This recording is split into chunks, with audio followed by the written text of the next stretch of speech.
I'm so excited. This is actually my first red carpet premiere for a film I've been in because I haven't been able to attend other ones, and it's a big deal because it's Star Trek, which was filmed in my home city of Toronto, but we're in New York. I mean, it's so cool. What can I say? Yeah. How dare you? How dare you?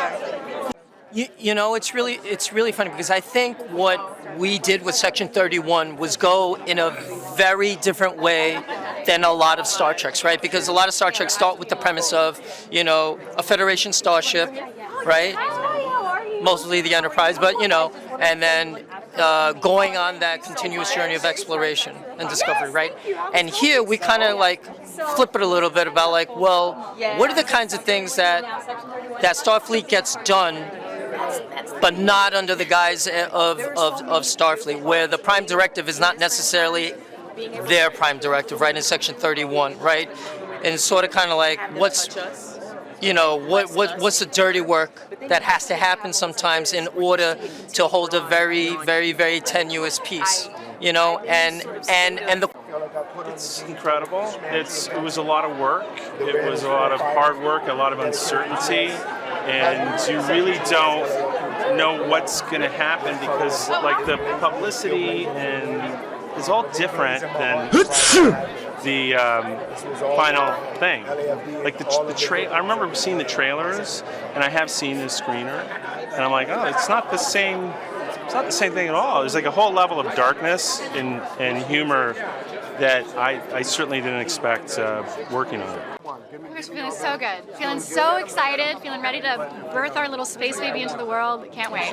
Yeah, I think there's many things that fans of Trek are going to get into. I think some of the folks we have kicking around you might recognize. Maybe we've only seen them a couple times, maybe once, you know. But I think knowing that they are there is very cool. We've sprinkled some things in that are definitely going to excite fans of Trek, and then fans who are sort of onboarding to Trek right now. I think this film works as a wonderful bridge. Well, there's one moment, I won't give too much of it away, but I'm in a somewhat compromising position, and Michelle Yeoh, as Philippa Georgiou, is sort of threatening me and toying with me, and then it's sort of revealed, who should actually be in trouble, and that whole little exchange is pretty delicious for me. Incredible. Excited. I feel very happy. Like when we're around our Star Trek family members, it just feels good. We all have shared experiences, and we know what it's like to be in this world, and it's a good job. It's a good job. We're very, very lucky to work with the people that we work with. I think we're incredibly fortunate to be able to go to all these different sort of events and see family there. It feels really good. It feels like home. You see people who you haven't seen in a few months, and it's like catching up all over again. And we have something to celebrate, so it's nice to see people you love when you're celebrating something you're excited about. Great. I mean, this is like a dream come true. I've been wanting to do this for so long. Even before Star Trek Discovery was launched, I went to Alex Kurtzman and said, gotta do the spin-off. Gotta do Philippa Georgiou. This is one of the most intriguing and sophisticated character who is in the dark, in the light, and you never know whether she's coming or going or whether she's going to cut your legs off. Oh my God, you just saw them. They are unbelievable, starting with Omari and then Sam Richardson and Robert, Sven from South Africa. They were like a really little United Nations there because they came from all around the world, globally. And Humberly, it was really, really fun to come together with a completely new cast, a new lot of misfits, and see how we all can bond or not, or we end up killing each other instead of other people. But the fun that we had on set, because Tunde, he really encouraged most of us. Some of them, some like Sam in particular, like Sven, like Rapp, like every one of them, Kacey, they're very good at improv. They're very good at surprising you with, and I'm like old school. Okay, hang on guys, I do by the book, okay, whatever my writers tell me, that's what I'm doing. So I stand there in awe and give them dirty looks. Of course, you know, he's not going to just have the fun making us do things. No, we made him do things as well. It's surreal to be here, really. Whoa! Makes me emotional, honestly. It's such an honor and a privilege to be here tonight celebrating the Star Trek legacy and the legacy of Michelle Yeoh. So it's beyond surreal. I did get to meet her on set. Yeah, I got to meet her on set, and she was so lovely, and she brought such an amazing energy to set. She's very, you know, on set of Section 31, it's very family-oriented, and it was just such a pleasure. I, like, cried in front of her multiple times because I was just like, you're iconic. I'm feeling good, man. You know, it's exciting to finally get it out there. Did you take a second to, like, take it all in yet? No. I think that'll happen when I go up on stage to introduce the movie. You know, that's when it'll become real. I'm looking out at all those people and understanding there's a multiplier effect of all the other people that are going to be watching it around the world. You know. It's in the Baram fight. I won't tell you where. It's the phase fight, but I think it's an Easter egg for the fans to look at. Just second to none. And it's hard for me to say, because as you know, it's a 20-plus year career, and I've had some amazing castmates in this beautiful New York, as you know. Having worked on a massive or a small show, whatever you want to make, I make it massive. But yeah, it's an amazing reality to be able to come on set and by maybe day 3 to have everybody's not just name down, but their birthdays down, maybe charge it to my photographic memory, but then to learn who they are as people. We jumped in that rapport bath and came out having hellified chemistry. All of us individually have our own conversations, and then collectively we all benefited from that. Pretty amazing, bro. I love these guys. The threads are still happening. The big beam me up, Scotty. It's how you be knowing? Because of that thing, right? The thing. That part. That's beautiful. I appreciate you, man. Very excited. I'm a big Star Trek nerd, so I'm excited to see this. It sounds really cool, and I love her too. So it's like, but I'm very excited. I love the whole thing. Well, I'm a big fan of the show since I was a little kid, and the villains. I'm a real villain in it. The villains are some of the best things about it. So actually, for me to be a Star Trek bad guy was even better. That was a bonus. Yes, for sure. No, it's literally something that I can't kind of believe I'm doing it. It was sort of literally a dream come true. I mean, it's the kind of thing. It's a childhood wish fulfillment, and it's a thing I watched with my father. I agree when he was still 100%. around years ago, and it's like, so it's all of that kind of nostalgic thing. I mean, it's a deep thing. No, just. I was great seeing Michelle and seeing all these wonderful Alex Kurtzman and the director Tunde and everybody. I'm looking forward to it. I feel sad, man. Like, Star Trek's my thing. It's been my thing my whole life, and this was a really special experience for me. Like, this crew and this cast that came together, it blended in a way that I've never seen before, and it was such a joy every single day. It didn't matter how hard it was every day. It didn't matter how long we were shooting. It didn't matter how uncomfortable we were in the suits or shooting in the freezing cold. It was just every day waking up and just skipping on my way to work because I was part of Star Trek. Like, it was such a joy, and here we are, and we're near the end of this process, and you know, you're hoping and praying that people will love watching this as much as we love making it, and that we get to do this again and do it many times. But right now there is this sweet sadness of going, this is the final chapter of this chapter, you know, and I hope there's another book.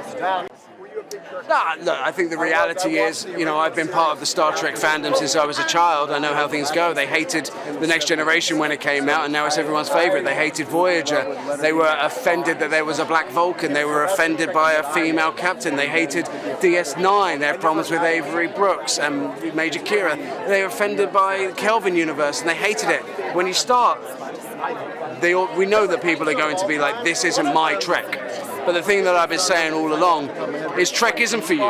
Trek is for everyone. And there may not be, you may not like DS9, you might not like Voyager, you might not like TOS, you might not like Section 31, but you don't gatekeep it from the other people who do. And we are making a Trek for other people, for new people, to bring new audiences in. And I guarantee you that if you give it a chance, even if you're a hardcore Trekker like me, if you're really, really into it and you give this a shot, you will love this as much as we love making it. Trek has always been a small fandom. It ain't Star Wars. It ain't Harry Potter. It doesn't have the millions and millions and millions of people around the world. It's a small, really passionate, really passionate fan base.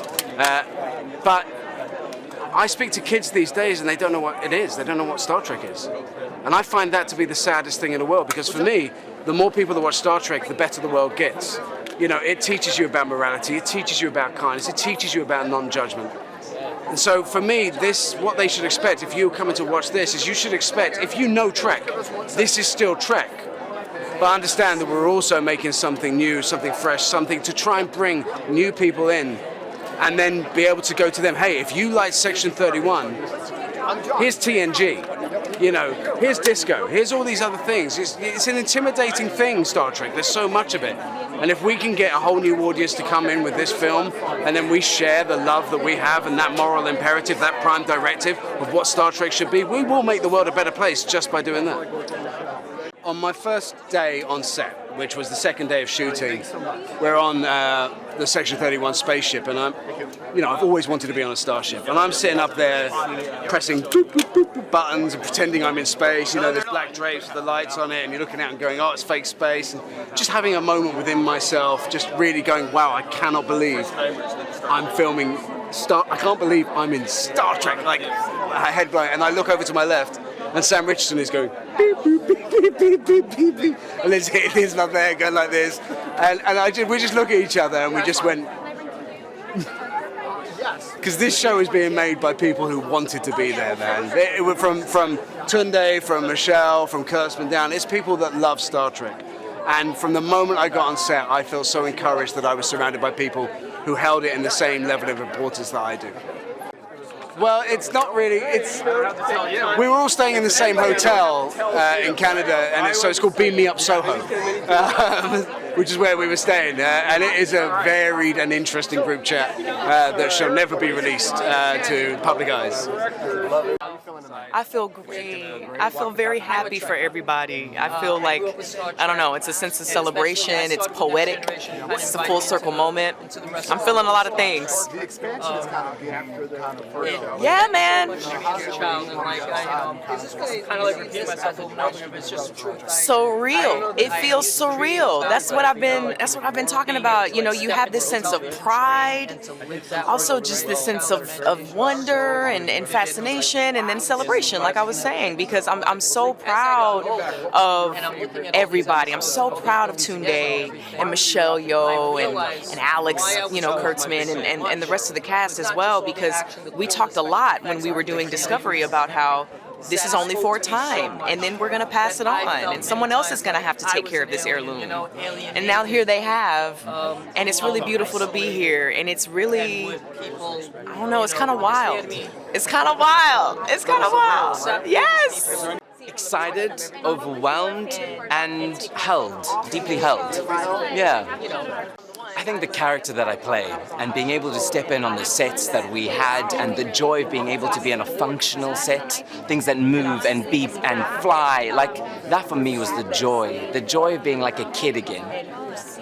Yeah, I get to be a small blip, and I think the hope is that when you expand something, there's a lot of fear, there's a lot of trepidation, there's a lot of unknown, there's a lot of new, and people get scared about change, and I can appreciate that because this is something that is iconic, that is, I mean, it's informed culture for decades. So being able to be a part of that, being able to be a small part of that, I hope that it continues to bring joy to people, hope to people, no matter where we are. The darkest part of the galaxy, light still prevails.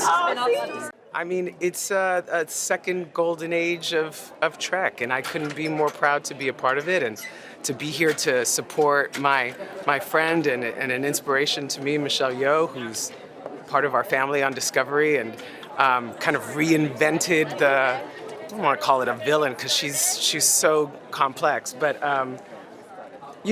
a person who challenges us. How dare you? How dare you?